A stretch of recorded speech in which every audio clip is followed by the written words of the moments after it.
Agora sim, mais um episódio, podcast Líderes de 20, ao vivo aqui com você. Meu nome é Carlos Oi, sou o host do podcast e hoje nós temos um super convidado especial. Mas antes de trazer aqui o querido professor, aqui do mestre Diógenes, eu gostaria de contar para você por que nós fazemos o que nós fazemos. Por que a gente chama de liderança de elite? Liderança de elite não é liderança das elites, não é liderança para as pessoas especiais que nasceram em berço de ouro. Não, é trazer o que existe de melhor para democratizar a melhor liderança, para mim, para você, para todos nós. Então, compartilhe esse canal, siga o canal se você ainda não está seguindo, e nós trazemos aqui o que existe melhor da liderança aqui no Brasil e no resto do mundo, para que a gente possa continuar trazendo cada vez mais crescimento a nível estratégico. Então, sem mais demoras, eu quero trazer aqui o querido...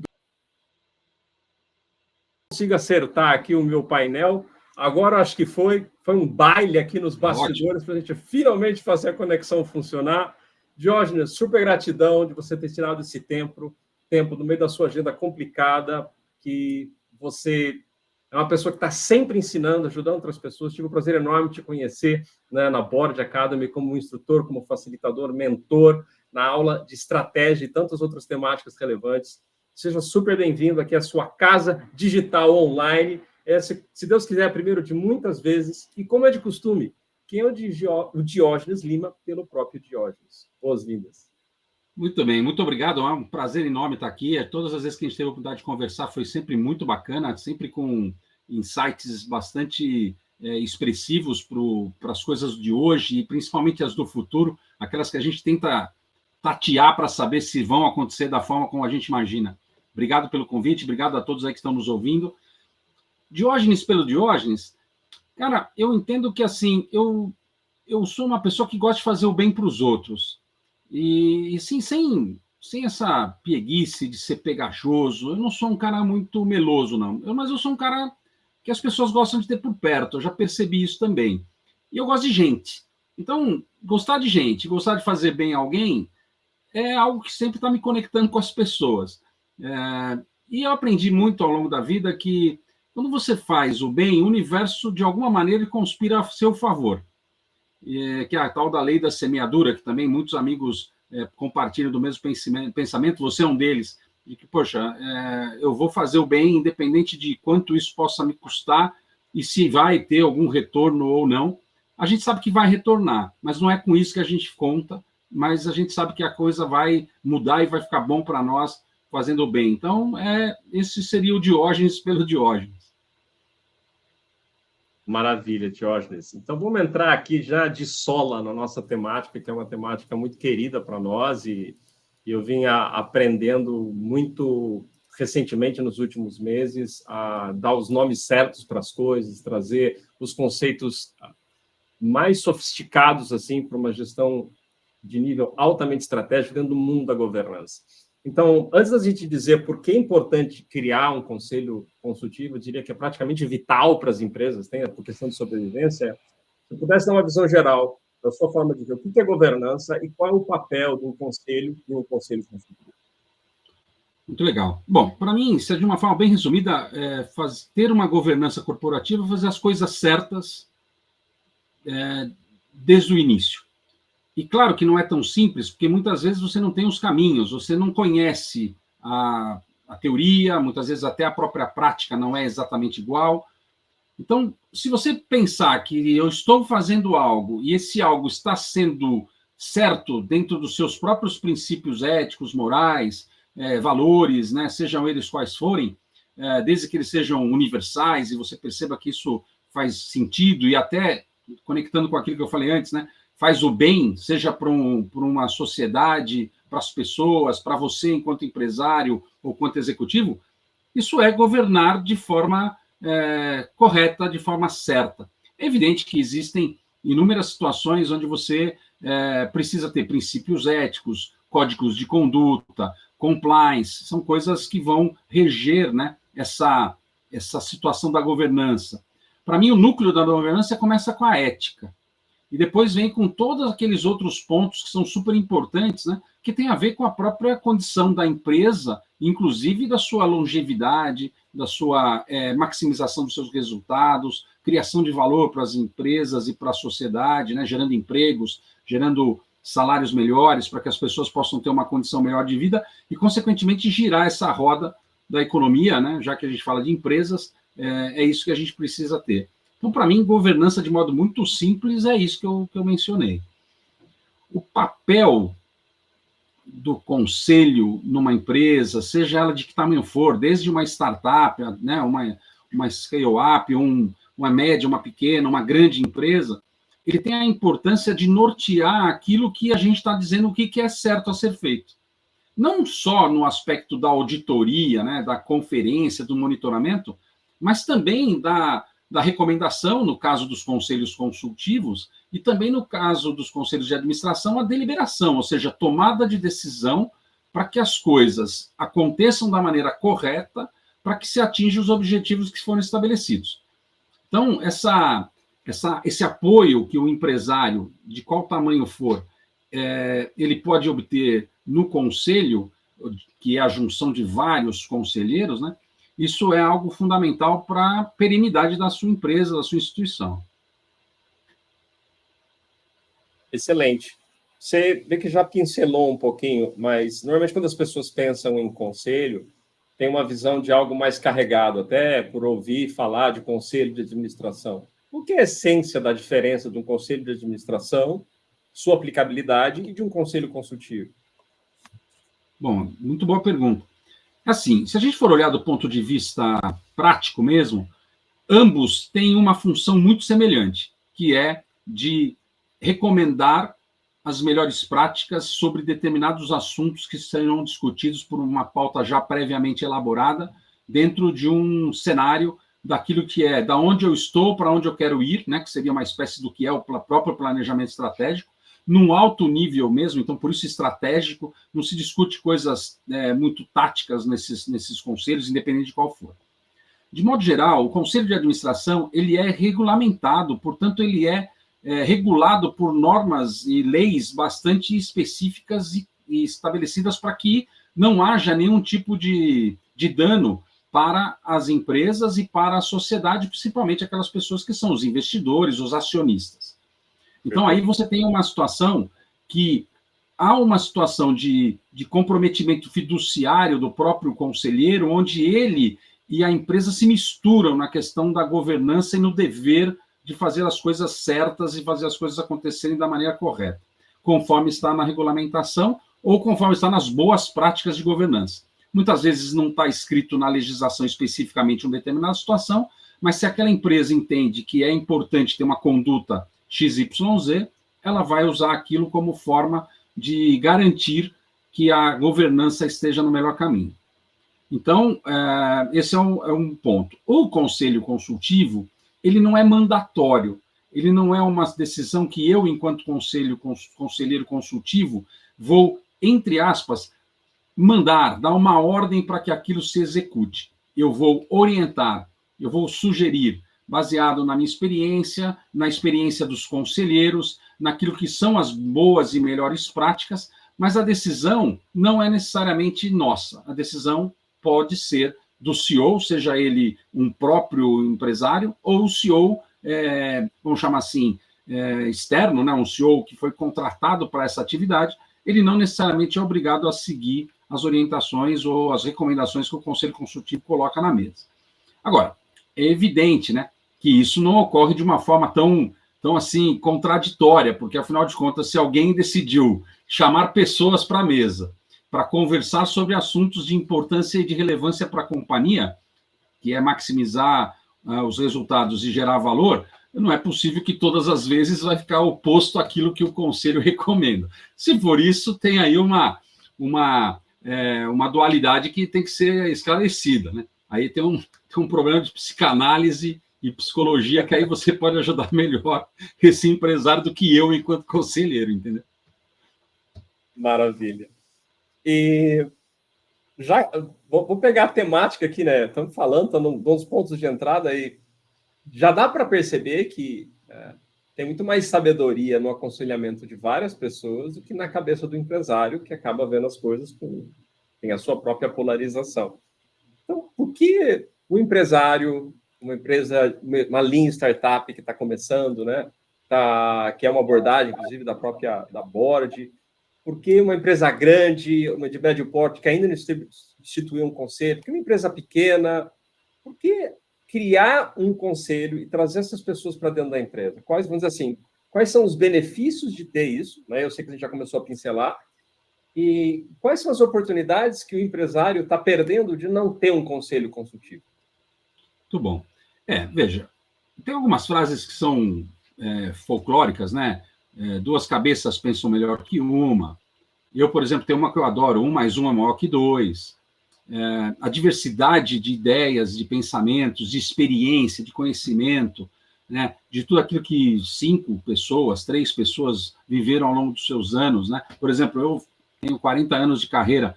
Imagina que eu tenho muita história para contar e muitas coisas que eu vi acontecendo que trouxeram muito bons resultados e outras que não foram tão bons resultados. Então, quando você junta pessoas, né, eu, você, mais um terceiro, para tratar de um determinado assunto numa empresa, a gente é capaz de ajudar com a nossa experiência a trazer uma melhor clareza, vamos dizer assim, daquilo que o empresário ou o CEO, enfim, o acionista, possa tomar de decisão. É claro, a decisão continuará sendo sempre dele, né? O conselho não tem, principalmente o conselho consultivo, ele não tem nenhuma característica de assumir a empresa, né? A liderança da empresa como gestor, muito pelo contrário, ele não deve sequer colocar a mão nas atividades do dia a dia, porque isso foge até da própria característica que é de se aconselhar, que é de olhar um pouco pelo lado de fora, né? Eu costumo dizer, tem um filme que eu gosto muito, que é O Advogado do Diabo, tem na parte final ali, o Al Pacino comenta, né? Toque, mas não prove, né? Prove, mas não engula. Na verdade, ele está dizendo o seguinte: você como conselheiro, você tem que ficar à distância, uma certa distância regulamentar, para que você efetivamente não se envolva no dia a dia, porque é evidente que muitas vezes eu sou capaz de executar aquela tarefa, mas não é a minha função enquanto conselheiro.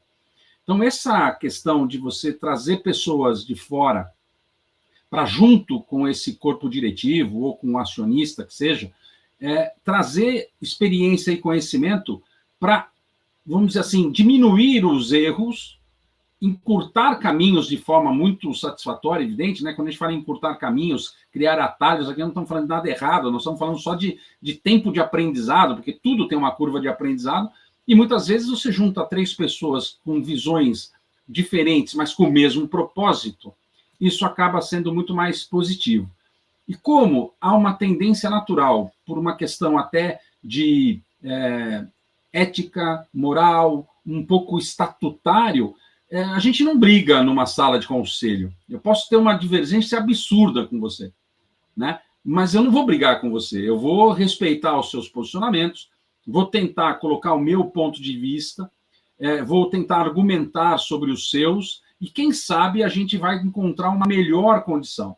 O que muitas vezes, numa empresa, como tem uma situação hierárquica, muitas vezes, o que eu falo é ordem e acabou, não tem muita discussão. E é por isso que as empresas acabam não evoluindo tanto. Então, o conselho pode trazer essa harmonia, pode aparar as arestas por exemplo, de uma sociedade que possa estar, de alguma forma, com algum tipo de crise na comunicação, ou interesses conflitantes, né? Um sócio quer investir colocando capital próprio, outro já não quer mais colocar capital próprio, ele opta por outro tipo de investimento. Então, tem coisas que o conselho ele vai poder trazer essa entre aspas, no bom sentido, essa linearidade, que é bom para que as empresas se estruturem para o seu crescimento, para o seu desenvolvimento. Excelente. E hoje, quais são as temáticas, de uma forma geral, com base na sua experiência, são as temáticas mais quentes dos conselhos das empresas? Claro que você tem empresas de múltiplas dimensões, que o foco sempre vai ser diferente. Mas, de uma forma geral, o que está em evidência? O que é quente? O que é hot na mesa do conselho? Bom, a gente podia dividir isso em 2 grandes blocos, né, que eu costumo dizer que um deles tem que ser menor. Eu vou começar pelo menor, que é o bloco das coisas que já aconteceram ou estão acontecendo. Esse bloco ele é caracterizado por algumas coisas, né? Análise do demonstrativo do resultado do exercício, ou o balanço, o P&L, dependendo de como cada empresa atua e chama isso, as questões mais, vamos dizer assim, urgentes, né? Fluxo de caixa, a questão do crédito que essa empresa tenha, se ela está alavancada, se ela não está alavancada, se ela tem uma questão de modificação regulatória por alguma questão tributária ou alguma questão contábil que, por alguma razão, ela possa ter cometido algum tipo de erro de escrituração. Então, é um bloco de coisas que fazem a empresa ser menos agredida do ponto de vista fiscal, do ponto de vista de auditoria e tudo mais. E também, claro, que gera resultado, principalmente porque eu estou olhando as coisas ali no curtíssimo prazo, já aconteceram ou vão acontecer. Esse é um bloco e quase todos são muito padrão nas empresas, de modo geral. As documentação, os demonstrativos financeiros são praticamente todos iguais. Vai mudar a complexidade de uma capital aberto para uma capital fechado e também para uma empresa limitada. Mas, de modo geral, eu diria que aquilo tudo que são os relatórios gerenciais financeiros, eles estão discutidos dentro desse primeiro bloco, que, na minha visão, tem que ser menor. Existe um segundo bloco que em todas as empresas devem existir. Algumas vão usar muito mais desse segundo bloco do que outras, que é, por exemplo, o futuro. Quer dizer, o que nós estamos aqui conversando sobre aquilo que a minha empresa será no futuro? O que eu preciso fazer hoje para transformar a minha empresa para que ela continue sendo eficiente, né? Ou que ela melhore a sua produtividade, ou que ela agregue mais valor para os meus clientes e para os novos clientes daqui a 1, 2, 3 anos ou no mês seguinte. Então, normalmente, por uma questão de cultura até, e não é só no Brasil, mas uma cultura gerencial, há uma tendência natural dos líderes, mesmo os de elite, de olharem para aquilo que aconteceu com uma ênfase muito maior do que com aquilo que poderá acontecer. Até porque o futuro ele é meio que assim enigmático, né? Poxa, fica parecendo algo de Deus, algo que alguém tem uma bola de cristal, e nenhum de nós tem. Mas se você começar a imaginar isso de uma forma muito saudável e com métodos e tudo mais, a chance de você entender quais serão as suas dificuldades no amanhã, elas poderão ser resolvidas hoje ou num caminho mais curto, num caminho mais suave do que quando vier a acontecer. Agora, é evidente que tem coisas que não estão previstas em lugar nenhum. Não estava previsto Covid-19, e talvez outras coisas não vão estar previstas, porque você não consegue ter todo o controle de tudo aquilo que pode acontecer. Mas muitas vezes a gente vê o cavalo chegando, né? Não tem aquela expressão, eu estou aqui parado e estou vendo o cavalo chegando, né? Que é mais ou menos aquela história assim, você está indo com o trigo, eu já estou voltando com o bolo de fubá, né? Ou com milho, enfim. Então, essas coisas eu acho que é o ponto de interesse, são esses dois blocos, e eles são muito parecidos entre as empresas. Excelente, muito bom. E a composição do conselho? A gente sabe que tem momentos certos para trazer as pessoas certas, tem momentos que são desafiadores, vocês vão precisar trazer desafiadores. Mas, de uma forma geral, se a gente pudesse pensar, sei lá, 40% a 60% do tempo, qual é o tipo de composição mínima que a gente precisaria ter no conselho? Claro que, se você tem grana infinita, você vai colocar os melhores do mundo em cada uma das áreas. A gente sabe que, na prática, não é assim, né? Precisa dar ROI, né? Mas, de uma forma geral, né? Eu preciso dar uma revolução na empresa. Obviamente, eu preciso colocar tecnologia de informação, alguém especialista em IA, pelo menos nos próximos 2 anos, alguém que cuide de cybersecurity, que é um problema comum. Mas o que é aquilo que é, vamos dizer assim, perene? Que a médio e longo prazo, as empresas sempre precisam garantir que tem esse tipo de know-how, ou dentro do conselho, ou um comitê, ou trazer esse know-how estratégico. Do seu ponto de vista, o que é essencial que os conselhos precisam ter? Vamos dizer assim, qual que é o core, não básico, porque essas coisas vão mudar, mas que você entende que são as competências fundamentais em conselhos? Olha, se a gente olhar do ponto de vista do empresário, do acionista, vamos falar aqui numa empresa pequena, média, que tem ali, o ideal é identificar quais são as suas dores, as suas dificuldades, né? Aquilo tudo que faz ele não ter o desenvolvimento que ele gostaria de ter. Poxa, mas eu estou pensando aqui, eu tenho uma dificuldade X, você mencionou, tem uma questão aqui de inteligência artificial, que está muito conectada a essa questão do tecnologia. Não, mas eu já tenho uma área de tecnologia, eu não preciso ter um conselheiro. Mas, Sim. na verdade, não se trata de trazer alguém para pôr a mão na massa. Se trata de trazer alguém que tenha uma visão do tipo o topo daquele prédio, né? E não se trata de ser elite, como você abriu o seu próprio podcast agora há pouco, eu adorei, né? Elite não significa pessoas que foram nascidos em berços esplêndidos, pessoas... Nem sequer são pessoas tão diferenciadas no início. Elas se tornaram de elite porque elas buscaram esse desenvolvimento. E a mesma coisa. Então, quando você traz um profissional que tem uma certa maturidade, um conhecimento, uma quilometragem de rodada, você vai trazer esse camarada para olhar um pouco mais de cima, de fora, e olhar um 360, com um pouco mais de profundidade. Que, claro, ele vai olhar e vai dizer assim, olha, a gente precisaria caminhar para esse lado, e nós estamos caminhando para o outro. Então, essa visão começa pela dor. Depois, existem coisas óbvias que ajudam a você começar a formatar um conselho de uma maneira mais, assim, talvez do normal para o excepcional, ou do padrão para algo mais estratégico.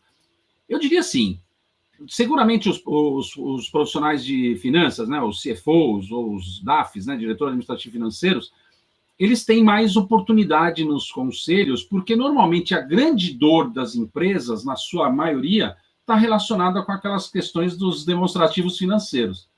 Então, como eu gero caixa, como eu administro caixa, como eu administro crédito, como eu pego investimentos para poder fazer a minha empresa crescer. Mas passada essa fase mais aguda, que é normalmente no começo, e claro, tem empresas que acabam vivenciando isso sempre, mas a partir daí, eu entendo que um profissional que possa fazer muita diferença num conselho é a pessoa, por exemplo, de recursos humanos. Por quê? Ela é capaz de entender qual é a cultura daquela empresa, o que o segmento estabelece como algo mais importante para que as pessoas daquela organização possam trazer o seu melhor engajamento, a sua melhor produtividade, fazer com que a empresa encontre condições de melhorias internamente. Né? É muito comum a gente buscar isso fora. Né? Quando a gente vê aí os times de futebol trocam toda hora de técnico, troca toda hora de jogador, e, na verdade, poderia ter feito uma mentoria ou um conselho interno ali, e as coisas poderiam estar muito melhores. Se a gente vai estendendo isso, eu acho que um profissional que normalmente não está tão dentro dos conselhos, principalmente dos conselhos de administração, é um profissional de negócios. E aí não é tão importante se ele é de marketing, se ele é comercial, se ele é de suprimentos, mas uma pessoa que possa olhar para a empresa e falar, olha, tem caminhos aí que nós não estamos seguindo, tem pontos de observação que a gente poderia melhorar. Então, de modo geral, vai depender muito das dores dessa empresa, das condições que ela tem. Como você mesmo falou, se eu tenho dinheiro para fazer algo maior, eu faço algo maior. O que é interessante, e eu falo isso sempre quando eu converso com alguns empresários, é que, às vezes, a gente quer contratar um único executivo para ganhar um X moedas por ano e achar que ele vai resolver todos os problemas da sua empresa. Não vai. E não é porque ele não é competente, é porque demora muito. Um executivo, por mais bem preparado que ele seja, numa empresa que está desorganizada, desestruturada por alguma razão, ele demanda um tempo de aprendizagem e, muitas vezes, até do próprio negócio. E, às vezes, fala, não, eu vou trazer alguém do mesmo segmento. Tá bom, mas se ele trabalhava em empresas diferentes, empresas mais organizadas, mais ajustadas, pode ser que ele não tenha nem as condições iniciais, pelo menos no curtíssimo prazo ou no curto prazo, de fazer as coisas acontecerem minimamente como deveriam. Por quê? Porque ele vai sentir falta de alguma coisa. Ele vai precisar pôr mais a mão na massa, coisa que talvez ele tivesse menos acostumado há um tempo atrás. Quando você traz um conselho, por exemplo, de 3 ou 5 pessoas, dependendo do caso, vai custar, em tese, o mesmo valor anual, só que você traz 5 pensamentos diferentes, um para cada área. E, de novo, não são pessoas que vão botar a mão na massa. Serão pessoas que vão criar condições, vão ajudar a empresa a seguir por caminhos mais leves, vamos dizer assim, com menos buracos, né, nessa estrada. Vai poder ajudar a que os executivos ou o CEO ou quem quer que seja consiga estabelecer um caminho mais tranquilo. Né? Então, é uma questão, muitas vezes, de opções. Eu já vi empresas contratarem executivos que trouxeram muito resultado, de verdade, no curto, no médio, e ficaram mais tempo e no longo prazo, mas nem sempre acontece dessa maneira. Às vezes há uma troca muito constante até acertar aquilo que você está ajustando, e às vezes com as mesmas pessoas, né? Eu torço para um time aqui em São Paulo, que é o Palmeiras, mas eu acompanho futebol porque gosto. O São Paulo está acontecendo isso agora. Trocou de técnico aí durante 1 ano e meio, 3, 4 técnicos, e os jogadores são os mesmos. E agora trouxeram um equatoriano, acho que é um argentino, na verdade, que está fazendo um belíssimo trabalho. Por quê? Porque ele já deve ter vivido isso em algum outro momento. É isso que eu tenho, eu vou ter que trabalhar com essa escassez, se é que é escassez, e eu preciso ajustar essas coisas, né? E claro que não veio sozinho, veio com uma comissão técnica, que em tese, mais ou menos, fazendo uma analogia, poderia ser um conselho. Para dizer, olha, a gente está tendo problemas aqui de desgaste físico, estamos tendo problemas aqui de disciplina, ou problemas de tal ordem, que ele vai sendo municiado pelas informações e vai podendo tomar as melhores decisões. Então, eu entendo que o papel do conselheiro é esse, e por isso que eu defendo que as empresas, independente dos seus tamanhos, elas tenham. Então, de modo geral, é isso. Excelente. E como você vê, quais são na sua percepção, experiência, quais são as habilidades, competências ou características de conselheiros, independentemente de suas áreas, são de finanças, são recursos humanos ou de tecnologia, quais as características são vitais para um conselheiro consultivo ser muito eficaz no seu trabalho como conselheiro? Olha, eu diria que o menos importante, claro que vai depender muito de cada momento da empresa, né? Como eu já mencionei, vai depender do tamanho da empresa. O menos importante é o hard skill, porque, de verdade, isso é importante, óbvio, mas quem chegou lá tem minimamente algum tipo de hard skill que é importante para alguém. Isso acho que é tranquilo de se identificar. Os soft skills, para mim, são os mais importantes, que são pontos do tipo assim, eu tenho que ter uma escutativa, né, como a gente brinca, eu preciso saber ouvir, eu preciso ter uma capacidade de humildade, vamos chamar assim, para poder mudar meus pensamentos, minha forma de olhar as coisas baseado naquilo que os outros estão apontando e que eu realmente reconheço que é diferente do que eu pensava e que é melhor. Eu tenho que ter a capacidade de forma positiva de persuasão, né? Pode ser que em algum momento lá a minha ideia não esteja sendo a mais aceita por razões A, B ou C. E, poxa, eu tenho convicção de que aquilo está certo. Eu preciso saber de que forma, de que maneira eu abordo, de como eu conto essa minha visão de uma maneira que talvez fique mais fácil de ser entendida, né? Eu preciso ter lealdade, né? Muito mais do que se tem, deveria se ter lealdade em todos os lugares, mas muito mais do que se tem como executivo, às vezes. Porque o executivo, ele é meio que um por um, e tudo bem, não tem nada errado, né? Eu preciso bater minhas metas de vendas.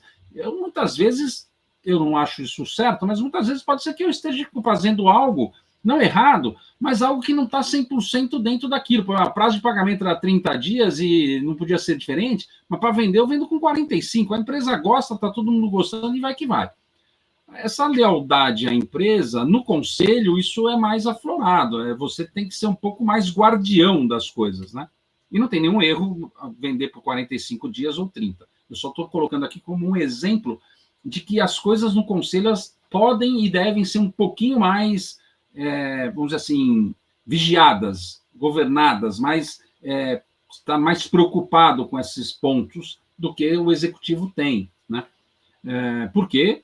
Porque você pode estar causando algum impacto, não ético, moral e de fraude ou coisa desse tipo, mas você pode estar causando um impacto que no médio e longo prazo trará consequências muito ruins para a tua empresa. Como, por exemplo, quando você estabelece bônus muito altos para CEOs no curto prazo.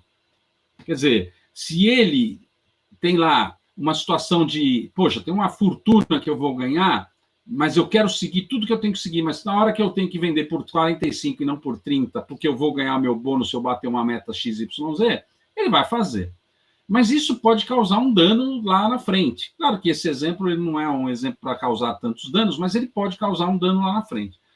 E isso aconteceu no começo da década de 2000, né, no começo do milênio, quando tivemos empresas muito penalizadas a criar, até que se criou a lei Sarbanes-Oxley exatamente para dinimir essas coisas. E os próprios conselhos americanos começaram a perceber que eles tinham que dar mais ênfase às ações de médio e longo prazo do que às ações de curto prazo. Então, diminuiu-se bônus de curto prazo e começou a ter mais pagamento de bônus de médio e longo prazo, exatamente para que a empresa seja perene, para que ela tenha muito mais longevidade. Né? Excelente. Como você vê o mercado para conselheiros hoje no Brasil? A gente está observando esse boom de várias escolas, um crescimento, uma demanda, mas você está conseguindo ver as empresas, de fato, tomando consciência e formando conselho? Assim, na prática, né? Porque cada um vem fazendo seu trabalho de formiguinha, aquela história de você não tem que esperar cair do céu, você tem que abrir um espaço, você tem que entrar em contato. E a gente sabe que funciona. Mas qual que é a temperatura do mercado que você vê do ponto de vista do empresário? Os empresários eles estão mais abertos a isso? É algo que já está... Eles estão se sensibilizando, eles estão recebendo mais essa ideia de governança mais estruturada? Qual que é a sua visão disso? Eu vejo que sim, estão mais abertos, eles estão mais interessados no assunto. Muitos procuram fazer até os próprios cursos que os próprios conselheiros buscam fazer, muito mais para entender a dinâmica. Existe ainda alguns tabus, que é óbvio, natural, né? Alguns que eu converso, eu falo assim, mas o conselho vai tomar conta da minha empresa, eu vou perder a minha empresa para o conselho, né?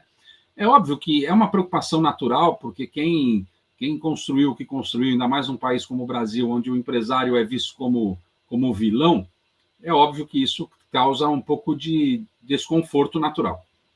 Mas, sim, está abrindo. Só que ainda não se criou um movimento muito forte de que, poxa, vamos fazer. Até porque muitos têm essa questão do próprio recurso. Né? Como é que eu pago lá X conselheiros, por exemplo? E tem um detalhe que muitas vezes vai começar e tem que começar de uma forma mais simplista do ponto de vista de estrutura, que é, por exemplo, um advisor. Então, o Carlos é um empresário, tem lá uma empresa, pequena ou média, não tem um conselho e, de repente, ele fala, poxa, eu estou entendendo que pode ser bom, mas para eu montar um conselho com 3 ou 5 conselheiros, primeiro, eu nem conheço tantas pessoas muitas vezes. Os empresários, eles conhecem entre si. É mais ou menos assim, aves de mesma plumagem viajam juntas. Então, é muito mais comum você ver empresários conversando com empresários, executivos conversando com executivos. São plumagens diferentes, não se trata de serem melhores ou piores. Juntar essas duas turmas não é tão simples, às vezes. Né? Então, o que acontece é isso. Então, o empresário muitas vezes tem dúvidas sobre aquilo. Ele não conhece, às vezes, 5 pessoas para colocar como conselheiro. Ele pode conhecer 5 empresários para ser conselheiro dele.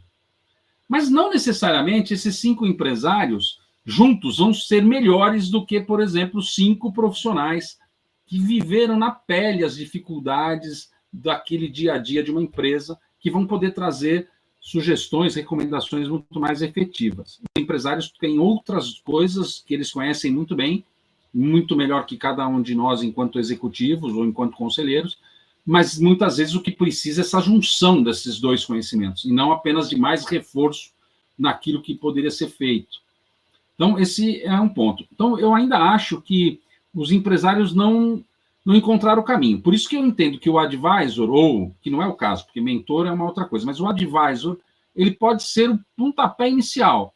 Então, o Carlos me contrata, eu sou uma espécie de conselheiro meio que geral, porque posso ter tido uma experiência que traz aquelas dores de uma forma mais tranquila para ele, e você vai ganhando confiança mútua, até o momento que você diz assim, olha, Carlos, eu acho que a gente precisa ter mais um, ou eu acho que a gente precisa ter mais outro, até porque já foi testado o modelo, né? E é ele já percebeu, também, né? Ele percebeu que, poxa, faz sentido ter uma pessoa aqui do meu lado, é uma pessoa que vai estar lá 2 vezes por mês, 1 vez por mês, se for uma startup, muitas vezes 1 vez por semana, que vai ajudá-lo a desembaralhar essas complexidades do dia a dia. E vai poder trazer uma experiência muito mais amplificada, que vai fazer com que esse depara, ou essa sugestão, essa recomendação seja mais efetiva. Então, eu penso isso, que vai acontecer um movimento maior, já tem acontecido, como você colocou. Hoje, muito provavelmente, a gente tem muito mais conselheiros certificados do que já tínhamos no passado, isso certamente, mas eu acho que ainda a demanda é mais de pessoas que estão preparadas para ser conselheiros do que espaço nos conselhos. Ainda há uma, assim, o macho e a fêmea não se conectaram tanto, porque tem esse descompasso inicial, vamos chamar assim. E o que você vê que é o maior desafio, ou talvez articular essa pergunta de uma forma diferente, quais são as viradas de chave para quem está no mundo corporativo, fez uma carreira executiva para se tornar um conselheiro? Quais são essas viradas de chave de mindset, de mentalidade, para que possam se tornar conselheiros consultivos de alta performance ou de elite, por assim dizer?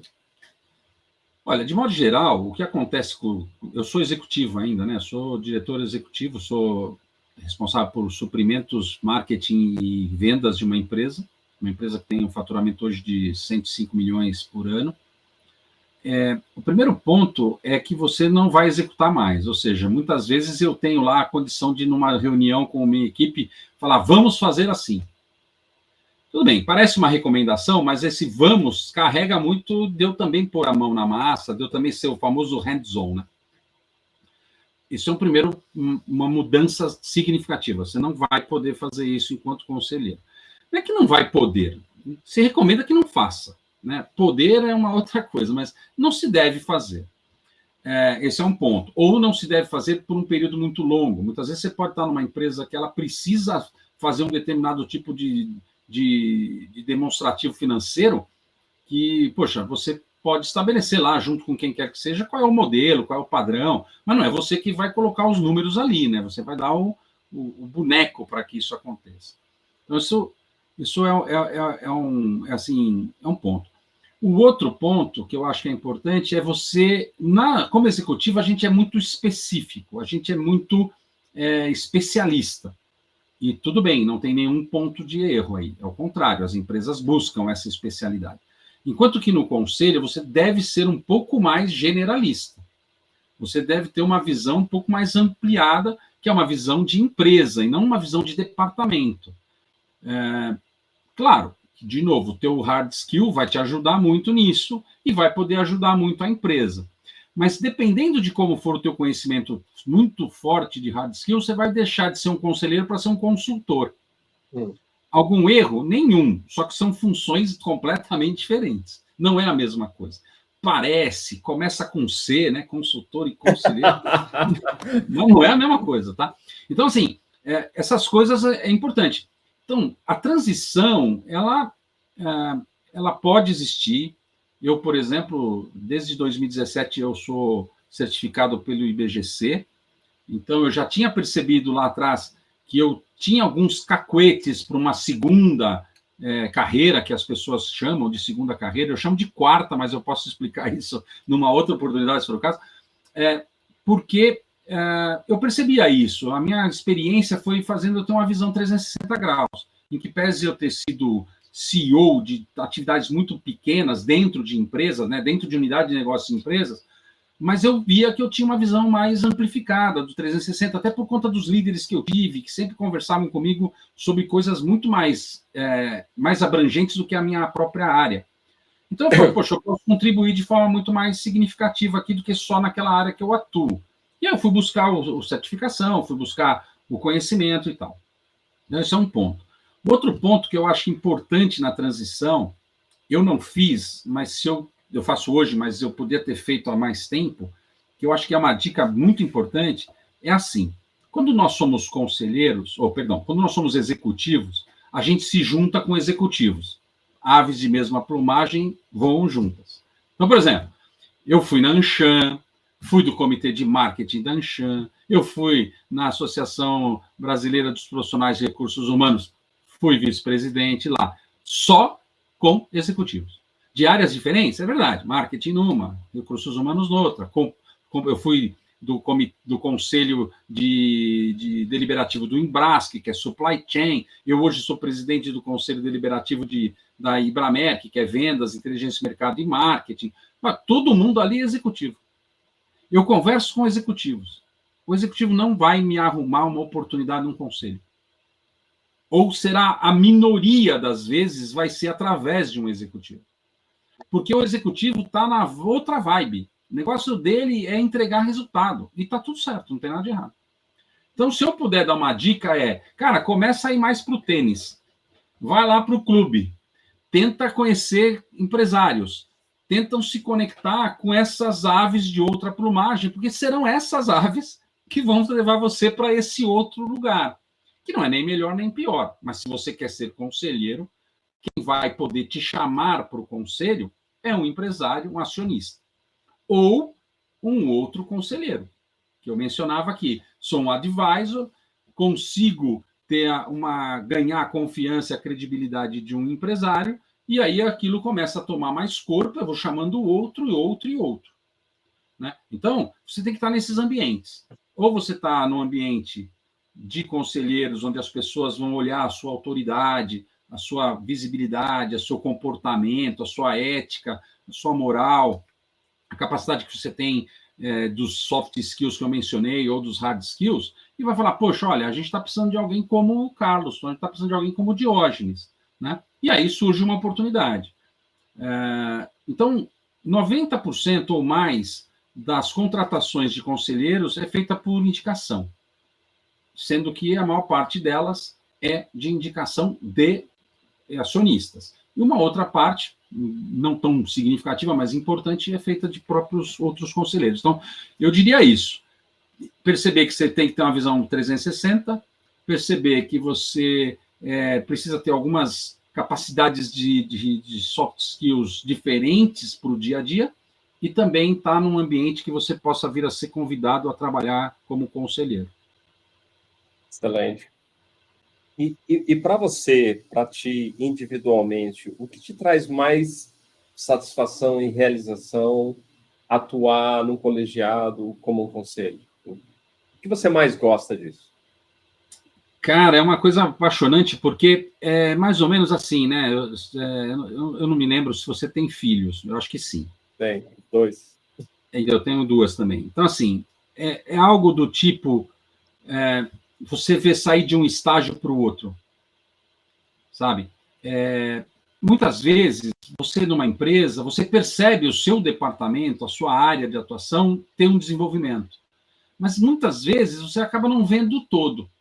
Mas quando você está num conselho ali, você vê esse desenvolvimento, sabe? Você vê o envolvimento motor, né? Se a gente estivesse falando de uma criança, o motor, o intelectual, né? A questão da compreensão física, que você fala, poxa, está ganhando corpo, está fazendo uma ginástica XYZ, né? Poxa, olha aqui a habilidade que tem, A, B ou C. Então, essas coisas, como conselheiro, você consegue perceber de uma empresa. E isso traz muita satisfação, independente do quanto efetivamente você pode ser remunerado para isso. Mas tem um ponto muito positivo. Eu tenho um propósito nos conselhos, eu coloco isso numa das aulas que eu dou lá na Board Academy, né? Que é da aula de Board Starter, que é ritos, rituais e rotinas dos conselheiros. Eu coloco que o meu propósito como conselheiro é maximizar resultados, gerar ou criar valor.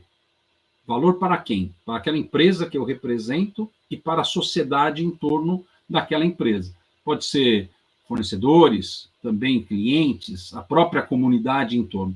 Então, quando você vê que as empresas estão tomando forma, que elas estão crescendo, que elas estão se desenvolvendo, que isso está gerando isso tudo, né? Você fala, caramba, eu estou ajudando empresas, estou ajudando famílias, estou ajudando pessoas a terem uma situação melhor. Né? Não que isso não tenha no executivo, óbvio que tem, é muito semelhante.